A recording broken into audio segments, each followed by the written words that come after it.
Selamat siang dan salam sejahtera buat kita semua. Kami dari kelompok 10 akan mempresentasikan hasil kerja kelompok kami, dan terima kasih buat dosen kami yang terhormat Ibu Yusnani yang telah memberikan kami kesempatan untuk menyampaikan materi kami tentang perhitungan produk bersama dan produk sampingan. Baiklah, untuk presentasi yang pertama akan dijelaskan oleh saya sendiri, yaitu pengertian produk bersama.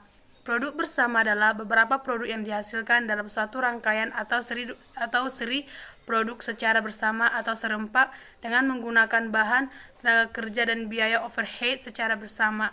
Biaya tersebut tidak dapat ditelusuri atau dipisahkan pada setiap produk, dan setiap produk mempunyai nilai jual atau kualitas yang relatif sama. Karakteristik produk bersama. Beberapa karakteristik produk bersama yaitu: 1. Produk diproses secara bersamaan dan setiap produk mempunyai nilai yang relatif sama satu dengan yang lainnya. 2. Setiap produk mempunyai hubungan fisik yang sangat erat dalam proses produksi. 3. Dalam produk bersama dikenal istilah split point adalah saat di mana produk-produk tersebut dapat diidentifikasi atau dipisah ke masing-masing produk secara individual. 4. Setelah split point, produk tersebut dapat dijual pada titik pisah dan dapat dijual setelah dipisah. Untuk mendapatkan produk yang lebih menguntungkan, biaya yang dikeluarkan untuk memproses produk lebih lanjut disebut dengan biaya proses lanjutan atau biaya setelah titik pisah. Selanjutnya akan dijelaskan oleh rekan saya. Alokasi biaya secara proporsional dari biaya tidak langsung atau biaya bersama ke objek biaya. Biaya bersama sulit diperhitungkan kepada masing-masing produk.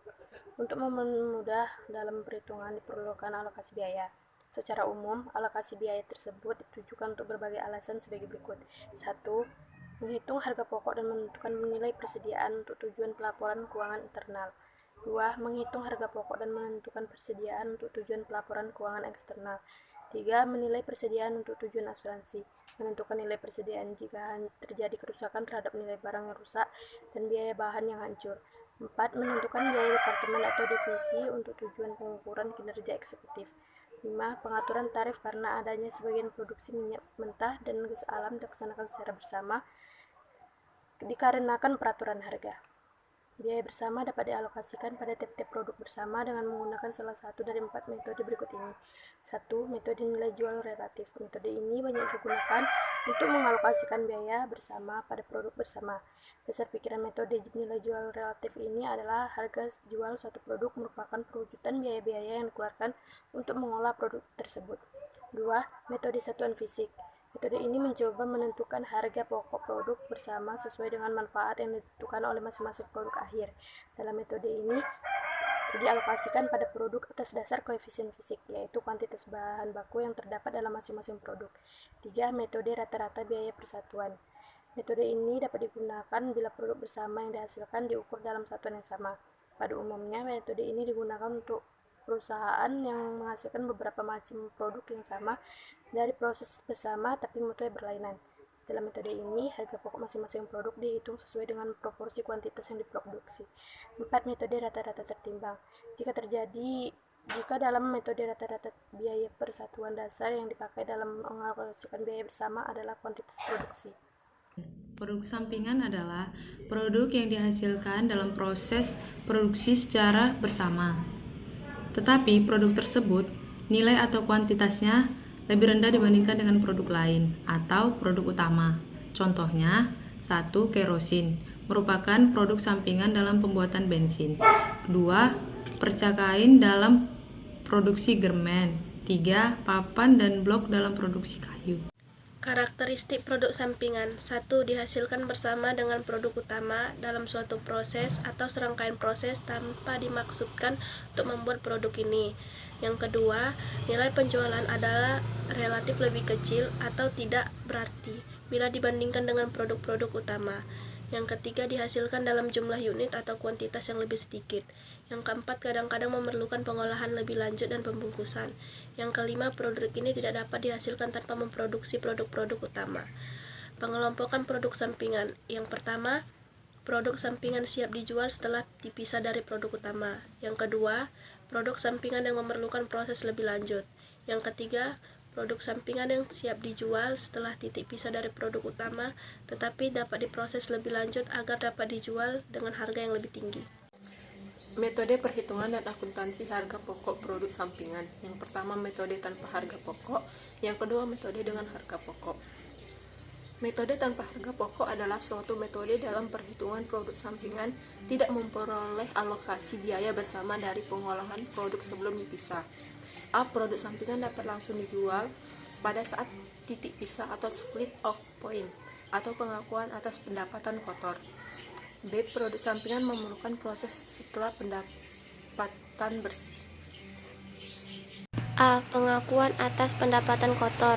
Dalam metode ini, penjualan atau pendapatan produk sampingan dalam laporan laba rugi dapat dikategorikan sebagai berikut. Yang pertama, diperlakukan sebagai penghasilan di luar usaha atau pendapatan lain-lain.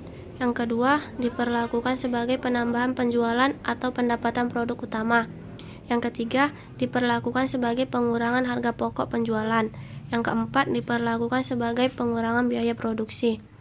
B. Pengakuan atas pendapatan bersih. Dalam metode ini, penjualan atau pendapatan produk sampingan dalam laporan laba rugi dapat dikategorikan sebagai berikut. Yang pertama, diperlakukan sebagai penghasilan di luar usaha atau pendapatan lain-lain. Yang kedua, diperlakukan sebagai penambahan penjualan atau pendapatan produk utama. Yang ketiga, diperlakukan sebagai pengurangan harga pokok penjualan. Yang keempat, diperlakukan sebagai pengurangan biaya produksi. 2. Metode dengan harga pokok. Metode harga pokok merupakan suatu metode di mana produk sampingan memperoleh alokasi biaya bersama sebelum dipisah dari produk utama.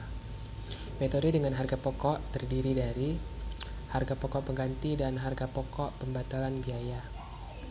Produk sampingan sebagai harga pokok pengganti. Metode ini digunakan bagi perusahaan yang menggunakan produk sampingan untuk kebutuhan sendiri dalam proses produksi sebagai biaya, bahan maupun bahan pembantu. Metode ini tidak menjual produk sampingan ke pasar, tetapi dikonsumsi sendiri dengan potongan harga yang berdasarkan pada harga pasar. B. Produk sampingan sebagai produk referensi. Metode referensi atau disebut metode pembatalan biaya adalah produk sampingan yang mendapat alokasi biaya terlebih dahulu sebelum dipisah dari produk utama. Sekian hasil presentasi dari kami. Kurang lebihnya kami mohon maaf. Sampai jumpa.